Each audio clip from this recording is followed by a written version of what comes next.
नमस्कार, मी जानवी सावंत. गुरु किल्ली यशाची मध्ये आपलं स्वागत आहे. आज आपण नीटच्या पार्श्वभूमीवर मेडिकल प्रवेशाच्या संधी या विषयावरती बोलणार आहोत आणि यावर बोलण्यासाठी आपल्या सोबत आहेत डॉक्टर अपूर्व दळवी आणि त्यांच्यासोबत त्यांच्या आई डॉक्टर चंचला दळवी देखील आहेत. कार्यक्रमामध्ये आपलं खूप खूप स्वागत आहे. तर या विषयाला सुरुवात करण्याआधी आपण पाहुण्यांची ओळख करून घेऊया. डॉक्टर अपूर्व दळवी यांनी स्मॉलेन्स्क स्टेट मेडिकल युनिव्हर्सिटी 2019च्या बॅच मधून आपलं ग्रॅज्युएशन कंप्लीट केलेलं आहे. ते MBBS आहेत. त्यांनी national convener and former Maharashtra state president, all India medical students association, foreign medical students wings ही पदं भूषवलेली आहेत. शिवाय Maharashtra state adviser, medical students committee, Maharashtra medical council पदी काम केलंय आणि सध्या ते वैद्यकीय अधिकारी म्हणून बारामतीच्या उपजिल्हा रुग्णालयामध्ये कार्यरत आहेत. शिवाय डॉक्टर चंचल दळवी देखील आपल्या सोबत आहेत आणि त्यांचं बारामतीमध्ये क्लिनिक आहे. तर आता जाणून घेऊयात त्यांनी शिक्षण घेतलेल्या युनिव्हर्सिटीबाबत. स्मॉलेन्स्क स्टेट मेडिकल युनिव्हर्सिटी ही रशियामधील MBBSचं शिक्षण देणारी रशियन सरकारची 105 वर्ष जुनी असलेली एक महत्त्वाची युनिव्हर्सिटी आहे. भारतीय विद्यार्थ्यांचं MBBS डॉक्टर होण्याचं स्वप्न मोठ्या प्रमाणात पूर्ण करणारं विद्यापीठ अशी ख्याती मिळवलेली ही संस्था असून गेल्या 23 वर्षांपासून भारतामधून मोठ्या प्रमाणात अतिशय विश्वासानं विद्यार्थी इथे जात आहेत आणि 100% यश संपादन करून परत भारतामध्ये येऊन नामांकित असलेल्या मोठमोठ्या हॉस्पिटलमधून निष्णात डॉक्टर म्हणून रुग्णसेवा देखील करतायत. सर्व सुसज्ज सुविधा असणाऱ्या या विद्यापीठामधून आपल्या मुलामुलींना डॉक्टर बनवण्यासाठी पाठवण्यात पालकांचं नेहमीच प्राधान्य राहिलंय. या विद्यापीठामधून यश संपादन केलेल्या काही निवडक विद्यार्थी आणि पालकांच्या अनुभवांची मालिका TV9 मराठीवर सुरू केली आहे. चला तर मग आजच्या पाहुण्यांसोबत प्रत्यक्ष चर्चेला सुरुवात करूयात. तर माझा पहिलाच प्रश्न आपल्याला राहील की आपण पाहतोय कोविड काळ झाल्यानंतर डॉक्टरांचं महत्त्व पटायला लागलेलं आहे. तर अशामध्ये MBBS कडे जाण्यासाठी हा कल जो आहे तो आता विद्यार्थ्यांचा खूप वाढलेला आहे आणि त्याला रशिया एक चांगला पर्याय आपल्याला दिसतोय. तर या संदर्भात काय सांगा? डॉक्टर ही समाजाची पहिली गरज आहे आणि कोविडच्या काळात आपण सर्वांनी अनुभवलेलं आहे की डॉक्टरांची किती गरज समाजाला होती आणि त्यावेळेला डॉक्टर खरंच आपल्यासाठी देवदूत ठरलेले होते आणि आहेतच.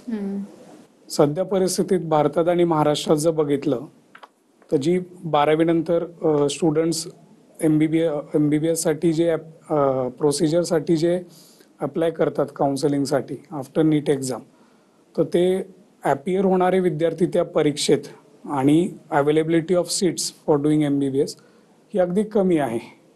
त्यामुळे अनेक विद्यार्थ्यांचं जे स्वप्न आहे MBBS होण्याचं ते थोड्या मार्क्ससाठी ते भंग होते असं आपण बघतो. पण त्यालाच हा उत्तम पर्याय परदेशातील वैद्यकीय शिक्षण आणि त्यामध्ये रशिया हे अगदी सोप्या रीतीने आणि चांगलं पर्याय आहे. माझी जी युनिव्हर्सिटी आहे, मी 2019ला पासआउट झालेलो, स्मॉलेन्स्क स्टेट मेडिकल युनिव्हर्सिटी, ती 105 वर्ष जुनी युनिव्हर्सिटी आहे. नॅशनल मेडिकल कमिशन आणि WHO मान्यता प्राप्त आहे. तिथे गेले 25 वर्ष विद्यार्थी तिथून पासआउट होत आहेत. रूल्स रेग्युलेशन्स तिथे स्ट्रिक्ट आहेत. सिलेबस जो आहे तो भारतामध्ये आणि रशियामध्ये हा सेम सिलेबस आहे. टीचिंग स्टाफ जो आहे, टीचर्स जे आहेत ते एक्सपिरियन्स टीचर्स आहेत आणि अनेक स्कॉलरशिप मिळवलेले सुद्धा विद्यार्थी माझ्या युनिव्हर्सिटीतून आज फक्त भारतातच नव्हे तर जगभरात आहेत. आणि त्या विद्यार्थ्यांना आता भारतात आल्यानंतर स्टायपेंड, बाकी PG या सगळ्या अशा संधी उपलब्ध झालेल्या आहेत. त्यामुळे एकंदरीत जर बघायला गेलं रशियाचं शिक्षण हे अगदी चांगला पर्याय आहे. अगदी जसं तुम्ही आता स्मॉलेन्स्क स्टेट युनिव्हर्सिटीचा उल्लेख केला, तुम्ही तिथे शिक्षण घेतलेलं आहे, तर त्याचे जे chancellor आहेत RS कोझलोव त्यांची प्रतिक्रिया आलेली आहे, पाहूयात. Ladies and gentlemen, Smolensk State Medical University would like to welcome you as our potential students in beautiful city of Smolensk, Russian Federation. Smolensk State Medical University has been founded on 4th of April 1920 and currently is one of the leading medical universities in Russia, celebrating quite a substantial achievements during the last years. We are delighted to announce that historically we are also one of the largest universities accepting Indian students for a GP faculty. Our exclusive partner in India, the only partner, is Cosmos Education Consultant. We are very proud of our graduates And also we would like to announce that historically we've been creating the most possible conditions for our students to develop not only their educational, but also scientific, arts and sports issues. We have students' hostels specifically devoted to the needs of our Indian students.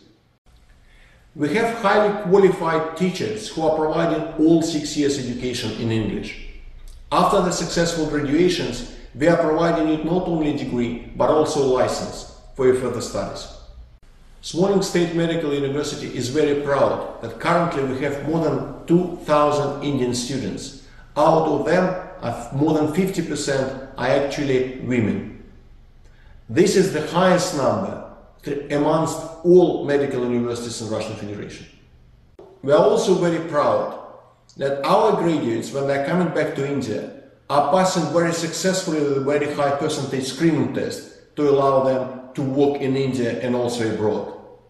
Smolensk is a beautiful city, creating the very excellent environment for all nationalities to be present in our beautiful country.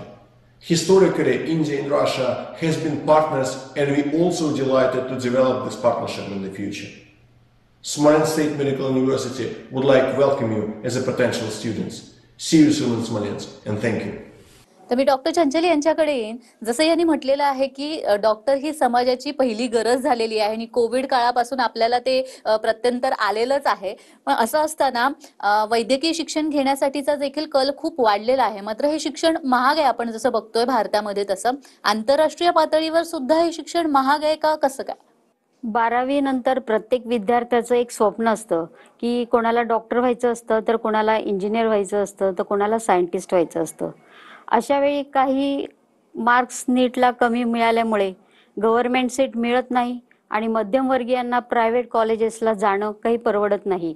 कारण ती fees 1 कोटीच्या आसपास भारतामध्ये जाते आणि तीच fee जर आपण विदेशातील संधी म्हणून बघायला गेलं, विदेशात आपण वैद्यकीय शिक्षण घेण्याची जर विचार केला तर तीच फी काही लाखांमध्ये जाते, जी मध्यमवर्गीय कुटुंबियांना परवडणारी असते. त्यामुळे ते आपल्या पाल्याचं स्वप्न सहजरित्या पूर्ण करू शकतात. मग त्यामध्ये शेतकरी कुटुंबातील असतील, काही व्यावसायिक असतील किंवा कुठल्याही स्तरातून आलेले पालक त्यांचं स्वप्न पूर्ण करू शकतात. त्यासाठी एज्युकेशनल लोनची सुविधा देखील उपलब्ध आहे. त्यासाठी लागणारे कागदपत्र हे युनिव्हर्सिटीकडून पुरवले जातात. त्यामुळे त्या विद्यार्थ्याला सहजरित्या कर्जाची सुविधा बँकेकडून प्राप्त होते आणि त्यांचं MBBS होण्याचं स्वप्न पूर्ण होतं. त्यामुळे अशा परिस्थितीत जर बघायला गेलं तर आंतरराष्ट्रीय पातळीवरचं शिक्षण हे खूप महाग आहे असं तर मला तरी वाटत नाही. तुलनेने ते खूप स्वस्तच आहे. तर डॉक्टर चंचल यांनी म्हटलंय जसं की शिक्षण तिथलं भारतापेक्षा खूप स्वस्त आहे तसं आंतरराष्ट्रीय पातळीवर. पण मला असं विचारायचंय तुम्हाला की आंतरराष्ट्रीय पातळीवर जेव्हा आपण मेडिकल शिक्षण पूर्ण करतो तेव्हा मग इंडियामध्ये आल्यावरती जॉबच्या संधी कितपत असतात आणि विदेशात सुद्धा जॉबच्या संधी कितपत असतात? जॉबच्या संधीचं आपण जर बघितलं, वन्स म्हणजे स्टुडंटने तिथून MBBS ग्रॅज्युएट केलं की तो तिथे सुद्धा जॉब करू शकतो रशियामध्ये. आणि भारतात आल्यानंतर जी काही स्क्रीनिंग टेस्ट एक्झाम आहे फॉरेन मेडिकल ग्रॅज्युएट्स, त्यानंतर 1 इयर ऑफ इंटर्नशिप कंप्लीट झाल्यानंतर ते कुठे MBBS इक्विव्हॅलंट ते प्रायव्हेट प्रॅक्टिस करू शकतात. गव्हर्नमेंट जॉब ते त्यासाठी अप्लाय करू शकतात. त्यानंतर ते पुढे स्पेशलायझेशनसाठी नीट PG एक्झाम देऊन पुढे तशी प्रॅक्टिसही करू शकतात. आणि परदेशातील जसं की USA मध्ये USMLE नावाची जी परीक्षा आहे आणि UK मध्ये प्लॅब नावाची, ती देऊन देखील परदेशात सुद्धा ते डॉक्टर आपण सेटल होऊ शकतात. आणि असे अनेक विद्यार्थी स्मॉलेन्स्क स्टेट मेडिकल युनिव्हर्सिटीचे आहेत ज्यांनी USA मध्ये आणि UK मध्ये प्लॅब आणि USMLE देऊन सेटल झालेले आहेत. आणि एकंदरीतच बघितलं तर जॉबच्या संधी आपल्याला भरपूर आहे. जसं की मी स्वतः मेडिकल ऑफिसर म्हणून उपजिल्हा रुग्णालय बारामती येथे कार्यरत आहे. अगदीच, म्हणजे यामुळे आपल्या विद्यार्थ्यांना आणि जे आपले प्रेक्षक बघतायत त्यांनाही कळेल की तिथे गेल्यावरती जी सिक्युरिटी असते जॉबची ती निश्चितच आहे रशियामधल्या हो. वैद्यकीय शिक्षणामधून. मला पुढचा प्रश्न डॉक्टर चंचल यांना विचारायचा आहे की आता असं झालेलं आहे की वैद्यकीय शिक्षणाबाबत पालकांमध्ये देखील आणि विद्यार्थ्यांमध्ये देखील रशियन विद्यापीठाने स्वतः आता विश्वास संपादन केलेला आहे. मात्र एकंदरच जर सुरक्षिततेबद्दल जर बोलायचं गेलं, कारण आपण बघतो की भारतामधले पालक शक्यतो बाहेर पाठवायला मुलांना त्यांना नको असतं, कारण महत्वाचं असतं ते म्हणजे सिक्युरिटीचा प्रश्न असतो, इतक्या लांब आपण पाठवतोय. तर या सुरक्षिततेबद्दल तुम्हाला काय वाटतंय? सुरक्षिततेबद्दल बघायला गेलं तर तेथील वातावरण अतिशय सुरक्षित असतं. सेफ्टीच्या बाबतीत खूप काळजी घेतली जाते आणि जेवढा तुमचा पाल्य भारतामध्ये तुमच्या घरात सुरक्षित आहे, तेवढाच तो रशियामध्ये सुरक्षित असतो. मी जेव्हा माझ्या मुलाच्या कॉन्व्होकेशनच्या वेळी स्मोलेन्सला गेले होते, तेव्हा मी बघितलं की तिथे मुलींची संख्या खूप लक्षणीय आहे. मला प्रश्न पडला की एवढ्या मोठ्या प्रमाणात मुली तिथे कशा शिकायला जातात. तर त्याचं कारण तेव्हा लक्षात आलं की ह्या मुलींना किती सेफ्टी आहे. 24 तास तिथे गार्ड्स असतात आणि 10+ स्टाफ तिथे अविरतपणे कष्ट घेत असतो हॉस्टेलमध्ये. वॉर्डन देखील पूर्ण मुलांची देखभाल करत असतात आणि 7च्या आत घरात जो रूल आपल्याकडे ऍप्लिकेबल आहे तो तिथे देखील ऍप्लिकेबल आहे की 8 नंतर कॅम्पसच्या बाहेर मुलांना जाता येत नाही. एवढी सुरक्षिततेची काळजी घेतली जाते आणि ज्यांच्या थ्रू आपल्या ह्या ऍडमिशन्स होतात ते डॉक्टर अलोक एरन, त्यांचं ऑफिस हे देखील सुद्धा हॉस्टेलच्या आतच आहे. त्यामुळे त्यांनी आपल्या मुलांचं एक प्रकारे पालकत्व स्वीकारलेलं आहे. त्यामुळे पालकांना आणि पाल्यांना कोणालाच अशी काळजी राहत नाही. स्ट्रिक्ट डिसिप्लिन आणि सेफ्टी हे तर मेन पालकांच्या चिंतेचे विषय असतात की माझा मुलगा मी एवढ्या लांब पाठवते, तिथलं वातावरण कसं असेल, ते सेफ असेल ना, किंवा माझ्या मुलाची मला काळजी वाटणार नाही, तो व्यवस्थित तिथे राहील ना, सर्व्हाइव्ह होईल ना, त्या वातावरणाला ऍडजस्ट करेल ना, ह्या गोष्टी पालकांच्या मनात येत असतात. एक पालक म्हणून, एक आई म्हणून माझ्याही मनात त्यावेळेस जेव्हा मी माझ्या मुलाची ऍडमिशन स्मोलेन्स स्टेट मेडिकल युनिव्हर्सिटीला करायचं ठरवलं, तेव्हा माझ्याही मनात हे प्रश्न उभे राहिले होते. पण हळूहळू त्या शंका विरत गेल्या आणि तिथल्या सुरक्षिततेबद्दल मला तरी मात्रही शंका उरली नाही.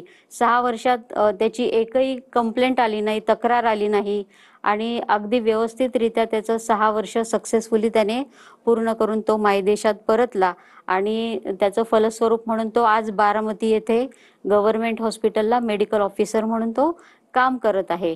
तर इतकी सुरक्षितता चांगली असताना म्हणजे मुलींसाठी तर खूपच चांगले की मुलींकडे कुणी वाकड्या नजरेने बघणार नाही. तिथले कायदेच एवढे कडक आहेत. त्यामुळे पालकांनी बिनधास्त राहावं आणि ज्यांना यावर्षी कोणाला स्मोलेन्स स्टेट मेडिकल युनिव्हर्सिटीला ऍडमिशन घ्यायची आहे, ज्यांच्या मनात चलबिचल आहे, ती त्यांनी पूर्ण विरून टाकावी आणि अगदी निश्चिंत मनाने त्यांनी स्मोलेन्स स्टेट मेडिकल युनिव्हर्सिटीला ऍडमिशन घ्यावी असं मी खात्रीशीररित्या सांगेन. अगदीच. आणि हे बोलत असताना तुम्ही कॉस्मॉस एज्युकेशनल कन्सल्टन्सीचा हो. उल्लेख केलाय, तर त्याचे डायरेक्टर जे आहेत आलोक एरन यांनी आपली प्रतिक्रिया दिलेली आहे, पाहूयात. Dear Indian students and parents, a warm namaste from Smolensk State Medical University, Smolensk, Russia. My name is Dr. Alok Erin. I'm the foreign advisor to the Chancellor of the Smolensk State Medical University, and I'm looking after the admission cell for the foreign students who are going to study in English medium. For this purpose, we have created Cosmos Educational Consultants in India. मैं आपके साथ हिंदी में बात करना चाहूंगा. स्मॉलेन्स state medical university की स्थापना सन 1920 में हुई थी और 2020 में इस यूनिवर्सिटी ने अपने 100 साल पूरे किए थे. स्मॉलेन्स स्टेट मेडिकल यूनिवर्सिटी में सन 2002 से इंडिया के स्टूडेंट्स का एडमिशन का काम मैं देखता हूं और अब तक स्मॉलेन्स स्टेट मेडिकल यूनिवर्सिटी में 5000 से ज्यादा इंडिया के बच्चों का एडमिशन हो चुका है और उनमें से 3000 से ज्यादा इंडिया के बच्चे यहां से ग्रेजुएशन करके निकल चुके हैं. हमारे इंडियन ग्रेजुएट्स दुनिया के करीब करीब सभी देशों में हमारा नाम ऊंचा कर रहे हैं और वो इंडिया के ग्रेजुएट्स जो यहाँ से इंडिया वापस जा रहे हैं, उन्होंने भी हमारा सर गर्व से ऊपर किया है, क्योंकि इंडिया के स्क्रीनिंग टेस्ट में हमारे ग्रेजुएट्स 93% का पासिंग परसेंटेज दे रहे हैं फर्स्ट अटेम्प्ट में। इसको कंपैरिजन के तौर पे देखना चाहिए, क्योंकि दूसरी यूनिवर्सिटी से आने वाले जो ग्रेजुएट्स हैं वो 22-23% से ज्यादा का फर्स्ट अटेम्प्ट में पासिंग परसेंटेज नहीं दे रहे। मैं अपने पेरेंट्स की याद में इंडिया के सभी बच्चों को $500 की एक स्कॉलरशिप हर साल देता हूं। इसके बारे में डिटेल में आप हमारी साइट के ऊपर देख सकेंगे। इसके अलावा हर टॉपर बच्चे को भी उसकी पूरी फीस के बराबर स्कॉलरशिप मैं अपने पेरेंट्स की याद में दे रहा हूं। इस समय स्मॉलेंस स्टेट मेडिकल यूनिवर्सिटी में 2000 से ज्यादा इंडिया के बच्चे पढ़ रहे हैं और उनमें से 1000 से ज्यादा इंडिया की लड़कियां हैं। हमारी यूनिवर्सिटी में 5 हॉस्टल्स हैं, जिसमें से 3 हॉस्टल्स सिर्फ इंडिया के बच्चों के लिए हैं। इनमें गर्ल्स हॉस्टल अलग है, बॉयज हॉस्टल अलग है। हमारे कैंपस में एक इंडियन मेस भी काम कर रही है, जिसमें इंडियन कुक्स के द्वारा 2 तरह का खाना बनाया जाता है, pure vegetarian end non vegetarian. हमारी यूनिवर्सिटी में पढ़ाई का ड्यूरेशन 6 साल है और सभी 6 सालों में पढ़ाई का मीडियम इंग्लिश मीडियम है। हमारी यूनिवर्सिटी द्वारा दी जाने वाली डिग्री दुनिया के सभी देशों में रिकॉग्नाइज्ड है। ये डिग्री WHO से भी रिकॉग्नाइज्ड है। इंडिया में इंडियन गवर्नमेंट NMC की तरफ से भी ये डिग्री रिकॉग्नाइज्ड है। हमारी यूनिवर्सिटी की डिग्री NMC के सभी रिक्वायरमेंट्स को सेटिस्फाई करती है, including licensing examination. Students and parents, इस बात का ध्यान रखिए कि हमारी यूनिवर्सिटी में एडमिशन सिर्फ और सिर्फ डायरेक्ट एडमिशन होते हैं। हमारी यूनिवर्सिटी हम इंडिया के किसी भी एजेंट को हमारे यहाँ एडमिशन देने के लिए अपॉइंट नहीं करते हैं। हमारी यूनिवर्सिटी में एडमिशन सिर्फ वो स्टूडेंट्स जो यहाँ ऑलरेडी पढ़ रहे हैं या वो स्टूडेंट्स जो हमारे यहाँ से ग्रेजुएशन करके जा चुके हैं, उनके रिकमेंडेशन से ही हो सकता है। So all Indian students who are willing to join Smolensk state medical university this year, you are most welcome. Best of luck. तर आपण आलोक ॲरन यांची प्रतिक्रिया पाहिली आहे आणि आपल्याला एकंदर जाणवतंय त्यांच्या बोलण्यावरून की रशियामध्ये शिक्षण घेणं हे आता तितकंसं काही कठीण राहिलेलं नाहीये। आपल्याला या विषयावर अजूनही चर्चा करायची आहे, मात्र वेळ झालेली एका छोट्याशा विश्रांतीची। तुम्ही कुठेही जाऊ नका, पाहत रहा गुरुकिल्ली यशाची।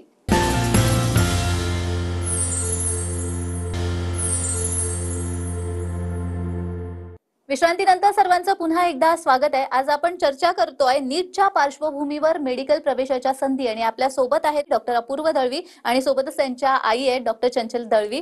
तर मी डॉक्टर चंचल तुमच्याकडेच येईन की रशियामध्ये डॉक्टर होण्याचं स्वप्न अनेकांचं असतं, पण ही डॉक्टर होण्यासाठीची जी प्रोसिजर असते ती नेमकी काय?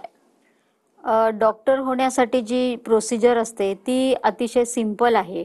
तुमच्याकडे 12वीचं सर्टिफिकेट असेल, नीटचा रिझल्ट असेल, आधार कार्डची झेरॉक्स असेल, बर्थ सर्टिफिकेटची झेरॉक्स असेल, अशा मोजक्या डॉक्युमेंट्सवर ही प्रोसिजर आपण स्टार्ट करू शकतो। प्रत्येक जिल्ह्याच्या ठिकाणी जी मुलं पासआउट झालेली आहेत किंवा जी मुलं ॲपियर आहेत त्या मुलांना किंवा त्यांच्या पालकांना एक पॅरेंट गाईड सेंटर म्हणून दिले जाते आणि त्यांच्या थ्रू ह्या ॲडमिशन्स केल्या जातात। यामध्ये कॉस्मॉस एज्युकेशनल कन्सल्टंट्स बिकानेर यांचा मोठा रोल असतो। त्यांच्याद्वारेच पूर्ण ॲडमिशनची प्रोसिजर, त्यानंतर व्हिसा प्रोसिजर, एअर तिकीट ह्या ज्या गोष्टी असतात ह्या सर्व गोष्टी त्यांच्या मार्फत केल्या जातात। त्यामुळे नवीन पालकांना किंवा नवीन विद्यार्थ्यांना कुठलेही काळजीचे कारण उरत नाही। आणि तुम्ही जी आपली ऑफिशियल वेबसाईट आहे, युनिव्हर्सिटीची जी ऑफिशियल वेबसाईट आहे www.hgmu.info या वेबसाईटवर जाऊन देखील तुम्ही पॅरेंट गाईड सेंटरची माहिती घेऊ शकता किंवा कॉलेज बाबतची सर्व माहिती तुम्हाला तिथे उपलब्ध होऊ शकते आणि तुम्ही तुमची प्रोसिजर सहजरित्या पूर्ण करू शकता। मी डॉक्टर अपूर्व यांच्याकडे येईन। मगासपासून आपण बोलतोय कॉस्मॉस एज्युकेशनल कन्सल्टन्सीचा उल्लेख मॅडमनी देखील केलेला आहे। तर कॉस्मॉसने आतापर्यंत किती मुलांना वैद्यकीय प्रवेश मिळवून दिलेले आहेत? आजपर्यंत जवळपास 3000 विद्यार्थ्यांपेक्षा जास्त आणि त्यामध्ये जवळपास 1100 या मुली एवढे मुलं तिथून पास आउट झालेले आहेत. अनेक विद्यार्थ्यांना तिथे स्कॉलरशिप सुद्धा डॉक्टर अलोकेरॉन सर जे आहेत त्यांच्या आईच्या स्मृतिप्रित्यर्थ आणि जे विद्यार्थी पैकीच्या पैकी मार्क्स मिळवतात त्यांना देखील ती स्कॉलरशिप अलॉट केलेली आहे. एकंदरीतच सर्व वातावरण जर बघितलं, रूल्स रेग्युलेशन्स, जे शिकवण्याच्या पद्धती आहेत, जो सिलेबस आहे, स्कॉलरशिप पार्ट आहे आणि तिथून भारतात आल्यानंतर ज्या संधी आहेत, तर मी नक्कीच स्मॉलन्स स्टेट मेडिकल युनिव्हर्सिटीला ज्या विद्यार्थ्यांना भारतात ॲडमिशन काही मार्क्सवरून न मिळाल्याने त्यांनी नक्कीच हा पर्याय निवडावा हे मी सांगू इच्छितो. आणि आता आपले जे प्रेक्षक आपल्याला ऐकतायत त्यांचा एक प्रश्न अर्थातच असणार की जर रशियामध्ये इतकं सुंदर विद्यापीठ आहे आणि त्यातून हे सगळं एज्युकेशन मिळत आहे, तर त्या एज्युकेशन देण्याचं माध्यम कोणतं असेल मुळात, आणि हे जे सगळं शिक्षण आहे ते कशा पद्धतीने डिझाईन केलेलं आहे किंवा कशा पद्धतीने दिलं जातं? शिक्षणाचं माध्यम जे आपण आहे ते संपूर्ण इंग्लिश मीडियममध्ये असणार आहे. नॅशनल मेडिकल कमिशनच्या ज्या गाईडलाईन्स आहेत त्याचे सर्व नॉर्म्स आपली माझी जी युनिव्हर्सिटी आहे ती फॉलो करते. जसं मी आधी सांगितलं, 18 ते 20 जणांचा मिळून एक ग्रुप आहे. त्यात वीकली बेस त्यांच्या मुलांच्या टेस्ट होतात आणि त्यानंतरच ते फायनल एक्झामला एलिजिबल असतात. जो सिलेबस आहे त्या सिलेबसच्या ज्या बुक्स आहेत त्या सहजरित्या आपल्याला आपल्या जवळच्या बुक स्टेशनरी मधूनच आपण नेतो रशियामध्ये. त्याच्या व्यतिरिक्त बाकी एक्स्ट्रा करिक्युलम ऍक्टिव्हिटीज आहेत, सगळे कल्चरल प्रोग्राम्स होतात.